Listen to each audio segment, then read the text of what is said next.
Merry Christmas, everybody!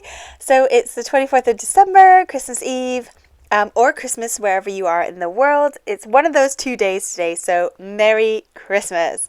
To start off my crafting on Christmas Eve today, we are going to do a fun non-Christmas related card. I don't know about you, but I am a bit sick of it. So getting started, I've got some circle dies.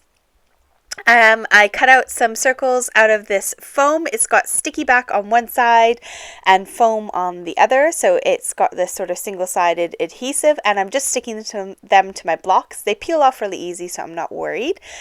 But I'm getting started with having some single shapes. You can use any shapes that you've got in your stash: flowers, circles, diamonds, triangles, stars. Use whatever you've got. Die cut out some shapes.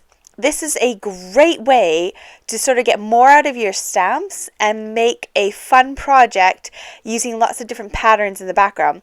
I've seen stamp sets that are like this, where they have a whole bunch of circles or hearts or something else, where they've got a load of different kind of patterns on the stamps, and I thought, let's make them ourselves. Let's make the most use of the stamp sets that we love and have a really good time. It is Christmas Eve here in the UK for me. I filmed this on Christmas Eve afternoon, and I thought I would share it with you because there's a lot of us that are lonely and at home and don't have anyone else to hang out with, and I thought, let's hang out together and let's craft together. So if you're alone on Christmas Eve, or if you're a bit bored, or if you're feeling a bit down, I hope that you're coming to join me today and getting a bit creative. If this is Christmas Day for you, then Merry Christmas. Love seeing you here. So what I'm doing here is I'm inking up some of my stamps, and I thought I would save time by inking them all up first. I've got my microfiber cloth, which I'm spraying with a bit of stamp cleaner just to kind of clean my little homemade stamps and the in-between and wipe up my desk whenever I make a mess. Doing quite well with getting ink all over the place in this video. You'll see my hands, you'll see my desk. It is a mess. So I'm getting started. I thought I would ink up my stamps, get them all ready to go, and then I could just kind of ink them, clean them, ink them, clean them. But I do a few stamps here, and I work out that it's quite light. It's not coming out very good. A lot of the ink is being absorbed into my foam stamp that I've made. So then I think actually I probably would do best to ink and stamp immediately rather than to ink and then stamp all of them, if that makes sense. So you'll see here, I'm going to come in with my ink, and I'm going to ink it up, and then I'm going to directly stamp it straight on. And look how much darker it gets. So this is kind of a trial and error that I do with you, so you can see what not to do, what doesn't really work, so I save you a bit of time, I hope. So I'm speeding up my video now, and all I'm doing is cleaning my little homemade stamp in between. This is what's called the kissing technique. So it's where you ink up one of your stamps, you lift the image using a clear bit of foam, or if you have a clear stamp that has nothing on it, you can kind of lift that pattern up, and you're transferring it then back to your cardstock to create a pattern on your card. So I wanted a whole bunch of circles that were really cool and unique and that had different patterns on them, and this is how I went about doing it. So now I've gone ahead and cut out those circles again, and I've done 2 of them. I'm using my Arteza roller pen. This pen is the pen that is my go-to pen. I use it on everything. At first, I start out by putting some removable adhesive on the back of my dots and sticking them down, because I'm really good at kind of wiggling my dot as I'm tracing around it. Now, the reason I die cut it out is because if I trace the die, there's a bit of an edge on the inside and the outside of the cutting line. So if you don't cut the die and you choose to trace the metal die itself, you'll either get an image that is too small or too big around your stamped image. So I die cut out some scrap bits of card to get the exact same image as the pictures that I've lifted from my stamps, if that makes sense. So right now I'm tracing around that circle. I'm using that removable adhesive, but when I lift this one up, you can see my little oopsie. I still use the card. I still crack on with it. I don't really care. But what I've done is, because it's VersaFine, it's transferred the ink. So you can see a bit of that flower image has transferred onto the music note image. And all I did was rub off that removable adhesive and carry on with all the rest of them. So I decided not to go with the removable adhesive in the end because my ink was still a bit wet. So now I'm just tracing around all of them using my black fine liner pen. And you'll see the end result in a minute when I skip through these ones. I decided to go ahead and use some blues next. These are the Altenew blues, and I've got the links down below if you want to check out any of these ink pads. This one's called Cool Summer Night, and it kind of gives you a nice graduated tone of ink colors. And I thought this would be fun to use and use a whole bunch of the different ones. And again, I'm inking up and then directly stamping on top of that. But again, I didn't change my foam in between the last ones and this ones, and I thought I cleaned them really well, but you can see the black transferred through. So it makes it worthwhile to get new bits of foam to stamp with. You get a nice clear image that way, and you don't transfer any of the old color onto your new project. So in between each of the colors I did today, I did get new die cut foam pieces. Now I'm having a lot of fun with this technique. It was really simple. I do get very inky because I kept putting my fingers in all the wrong places.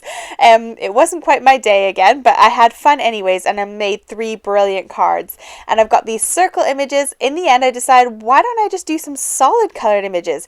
And it covered up my oopsie. So if you noticed at the bottom there where I put that small solid circle, I had actually put a fingerprint there because I was getting the ink everywhere.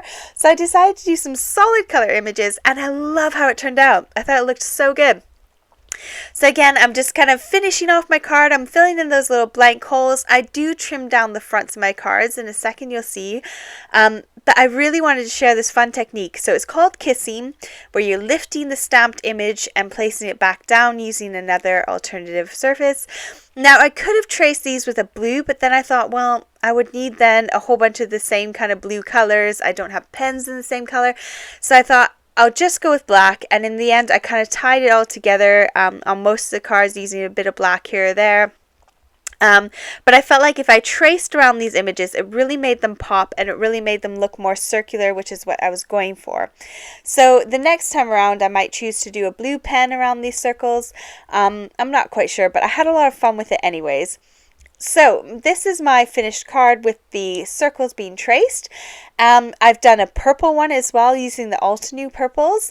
Again, it's a graduated color sort of system. I'll link them all down below for you. I picked them all up on Cardstock. They ship worldwide if you want to find them. But these are my 3 finished card fronts, and I love how they turned out. I love how they looked. Now I decided I wanted to put a matting layer behind them so that they kind of tied them in together. So I chopped them down a centimeter smaller on all the sides, so that so it's half a centimeter on all sides, I should say.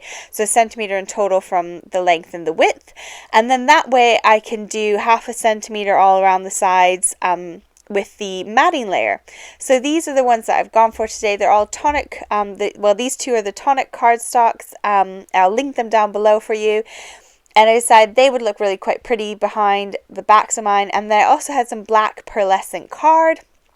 This is from Lime Tree Craft, which is where my white cardstock is from. And I decided to mat my black layer with that one. So I went ahead and I cut them all down to fit. So they're all half a centimeter smaller than the actual card toppers. And my cards are a centimeter bigger than my card toppers, if that makes sense. So there's half a centimeter between all 3 layers. Gosh, I'm getting myself confused now. So to tie it all in together, I'm going ahead and inking all the edges in black. I'm using my black VersaFine ink, so be careful when you're using this because it does stay wet for a bit longer. So you may end up with a bit more black going on your hands and then transferring onto your project. So just be consciously aware that ink does stay wet for a little bit longer. So don't rub it down too much and rub in circular motions when you apply your glue, because you'll get that smearing going across your card. So now I'm going ahead and I am adding all my layers together. I'm going to go ahead and put the topper onto my little outline layer. I'm losing all my words tonight. It's Christmas Eve. Just watched Elf with the kids. We had a brilliant time. So I'm doing my voiceover while my husband's gone out to pick up a bit of takeaway. Yay! And then we've got Christmas tomorrow. Woo! Right, so I'm layering them all onto my cards. As you can see, I'm just tracing around that outside edge so I don't smear that black around. Now I've got a thank you die from Alina. I'll link her dies down below. I've also got happy birthday from her shop as well. I'm layering them up 3 times. So I've got 3 black layers, and the outline layer is vellum, and I have stuck it down to double-sided adhesive, which is why it's not see-through at the moment. When I take the backing release paper off, you'll see it becomes see-through. It's just a big sheet of vellum that I stuck down to her Alina's double-sided adhesive tape, and then I just keep it on my desk ready to go, so that when I want some vellum, it's all sticky and there and ready for me. So I'm going to go ahead and peel off that release paper and stick that down onto the front of my card. I wanted a more masculine thank you card that didn't have too many other colors in it, and I thought this technique was perfect for that. So that's why I went with the black on here, and I've got the black pearlescent as my thank you words. And I'm going to come in with some gems. These are gems I picked up from AliExpress. This is my second sheet of them. I have used one sheet, but I have only got probably maybe a quarter of the way through it, and then my kids nicked it, so I bought a second one for myself to start over again.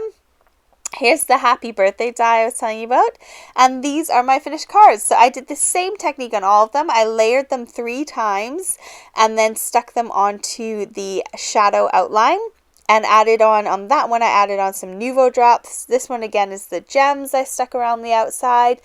And the happy birthday, I did some stamps for my stash to do happiest and to you, and I popped them up on foam tape. Used a flower for my stash to kind of add a little nether element to it, and I just love how they turned out. So thank you so much for joining me today. Merry Christmas. I will hopefully see you on New Year's Eve for another video, if not before then.